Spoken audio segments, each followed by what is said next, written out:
Northeast PA. This is another edition of The Friday Beer Buzz. Wow, it's like three people falling off of a tightrope and all landing at different times.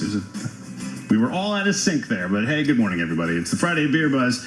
It is powered by Sabatini's Pizza and Sabatini's Bottle Shop and Bar in Exeter.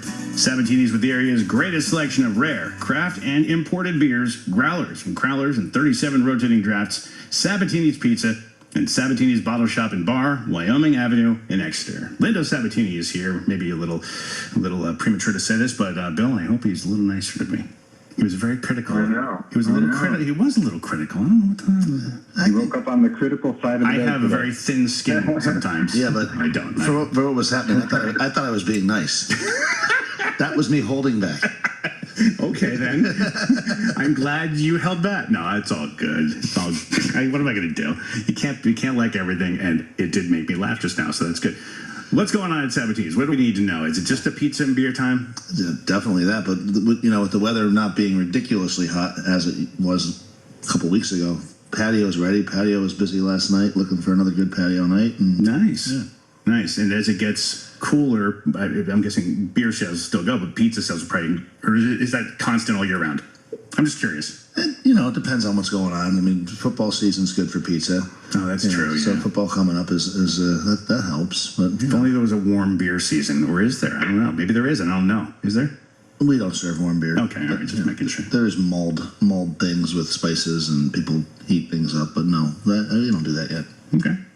Let me check in with Bill from mybeerbuzz.com. Bill, good morning.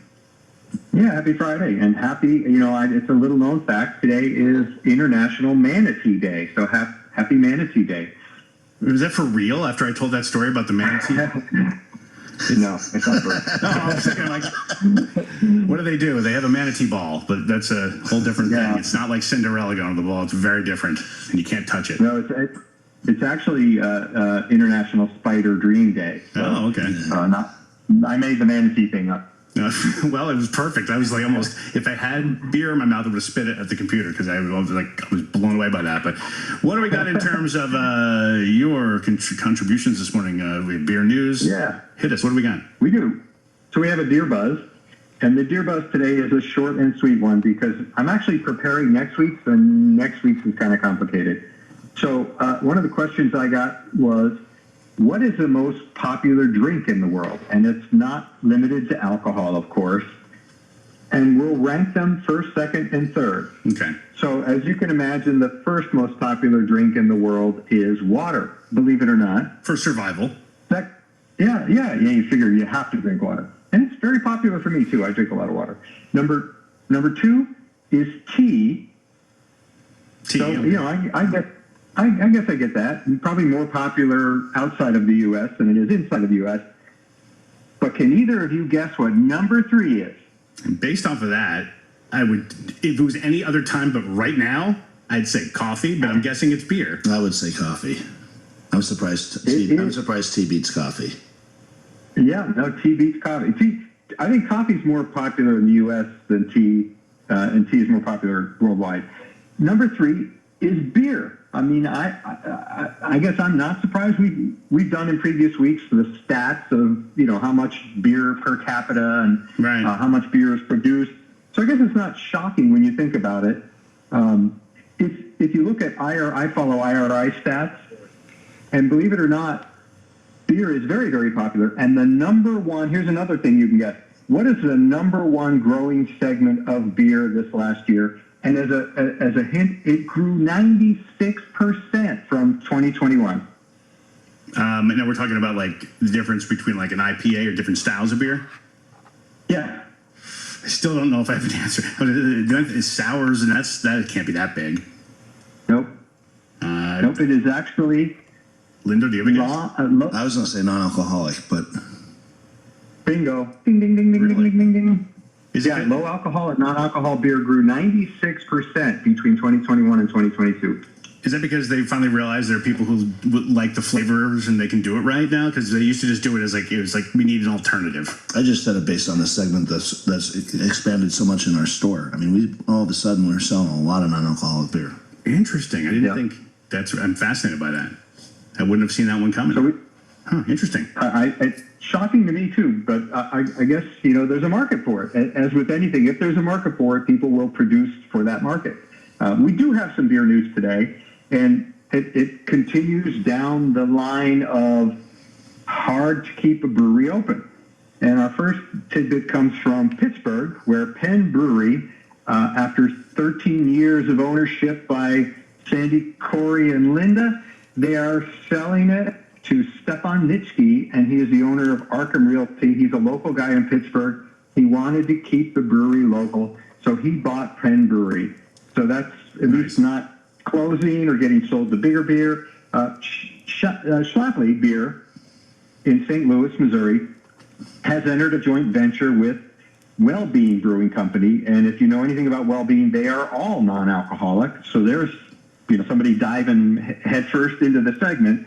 So Well-Being will gain distribution from Schlafly, and Schlafly will gain innovation from Well-Being because they're a very innovative brewing company, and all they do are, again, low and no alcohol beers, and sales are up 96%. So that actually seems like a very smart entry. And our last little piece of news here comes out of a brewery that we're actually going to feature today, and that is Dogfish Head. And Dogfish Head is teaming up with Rodenbach, a famous international brewery, for their second collaboration. They did one called Vibrant Potion last year, but they're teaming up for something called Crimson Crew, and that's a red ale that hits 7.1% ABV and is packaged in 12-ounce cans, and that is part of their Off-Centered Art series. They are also working out of their Miami facility on something called Robart Anarchy Hazy IPA, and that one they actually put hops in the mash, hops in the boil, hops in pre-fermentation. That hits 6.8% ABV and 16-ounce cans. And the last bit we have is also coming out of Miami, Dogfish Head Miami residency, and that is Mango Salsa Sour, part of the Tart series, 6% ABV and 16-ounce cans. That's our beer news for the day. As always, you can click on the Breaking Beer News tab on mybeerbuzz.com for more details. We were having some weird noises there. It sounded like the 911 phones at your 911 operator job were going off. There was a lot of beeping and clicking, so hopefully everything's okay over there. I know that's not what you do for a living.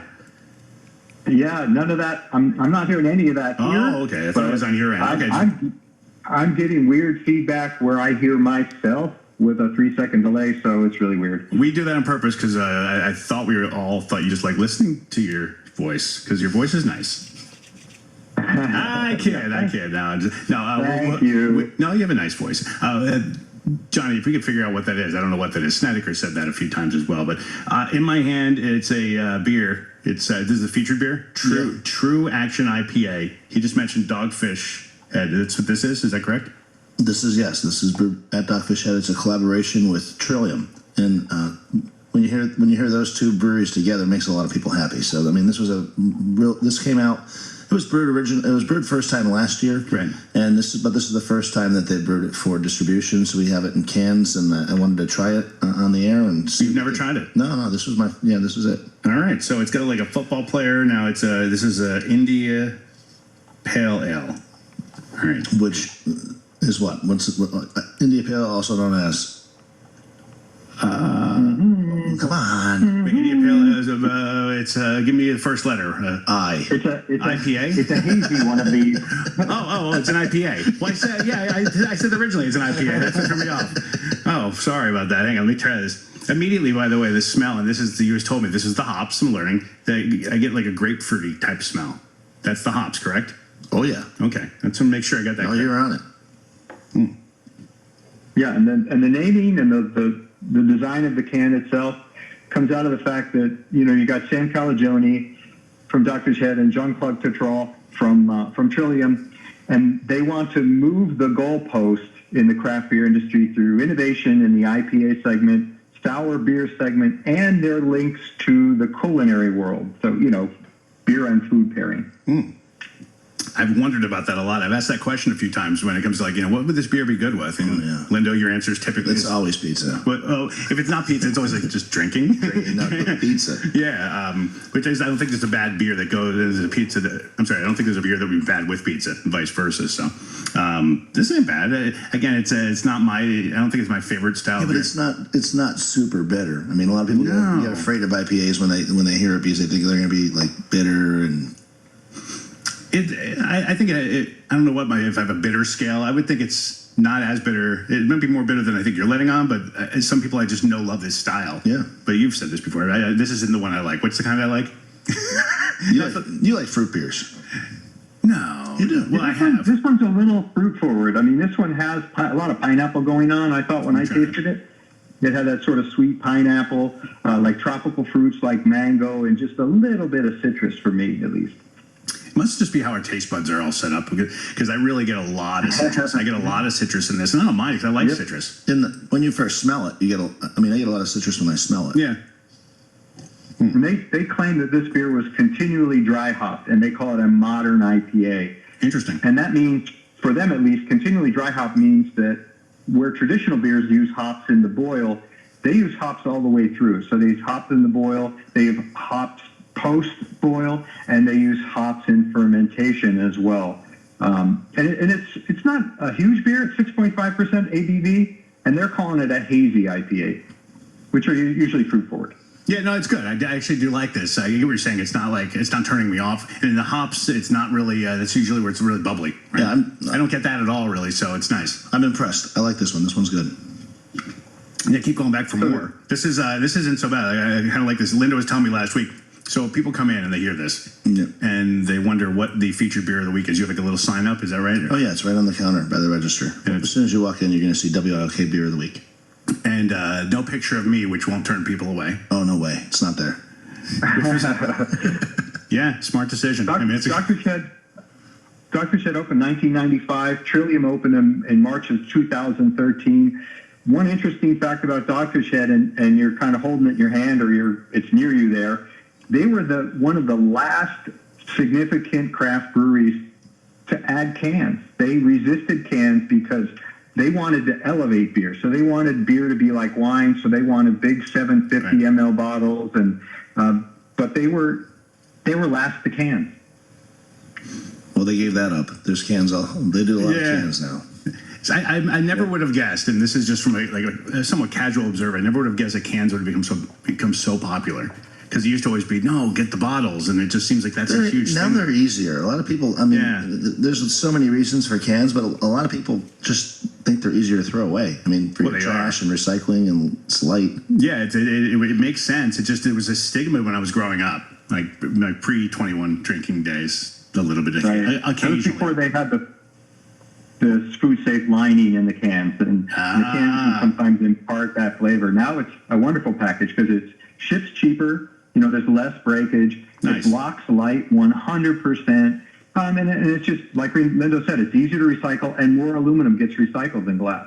No, that's awesome. I just didn't see it coming, but the cans are really cool. I kind of love them. And this is, again, Tru-Action IPA from Dogfish Head. And is it Trillium? Oh, yeah. There you go. A little combination right there. Awesome, Bill. Well, thank you. This is good. Check this out. You can get this beer at Sabatini's Bottle Shop and Bar. It's available. Look for the sign. That's what I heard. And Bill, have an awesome weekend, all right? You too. Have a good weekend, guys. We will talk to you again next week. We appreciate it. Lindo, before we go here, someone texted in, tell Lindo you are allowed to have chickens in Exeter. I have 5 chickens and 1 rooster right next to me. I live in Exeter, and apparently the chickens are inside. Inside chickens. There. I'm assuming, or he's sitting out. They could be outside. No, the chickens are probably outside. Thank you, as always, for being here. Appreciate it. And if you're wondering, someone... I don't think anyone remembers. I want some eggs. Tell that person to bring me some eggs. So you can text in and give us your address. Linda's going to come over. You don't need to leave him out. He'll steal them. Just sneak in when you're sleeping. No. All right. It is the Friday Beer Buzz again from Sabatini's Bottle Shop and Bar in Exeter, along with Sabatini's Pizza. Sabatini's with the area's greatest selection of rare, craft, and imported beers, growlers and crowlers, and 37 rotating drafts at Sabatini's Pizza, Sabatini's Bottle Shop and Bar, Wyoming Avenue in Exeter. We will do this again next week here. Have a great weekend, Linda. You too. Thank you for the criticism. I enjoyed it. No problem. Okay, I didn't, but thank you anyway. The Friday Beer Buzz, bringing good beers and good people together.